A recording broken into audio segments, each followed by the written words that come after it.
Kortizol bu nima? Ko'pchilik kortizol gormoni haqida eshitganda salbiy fikrlarni o'ylaydi.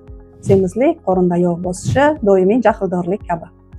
Aslida kortizol buyrak usti bezidan ajralib chiqadigan hayotiy eng muhim gormonlarimizdan biri bo'lib, usiz yashay olmaymiz. Kortizol gormonning asosiy vazifalari. Birinchidan, u bizni kunlik ritmimizni boshlab beradi.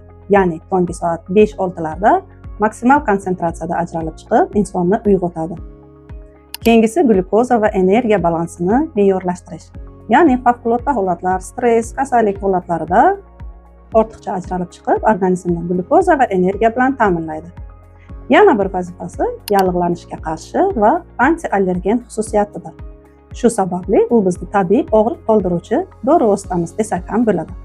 Bundan tashqari, qon tomirlar tonusini ushlab turishda, qon bosimini me'yorida ushlashda qatnashadi.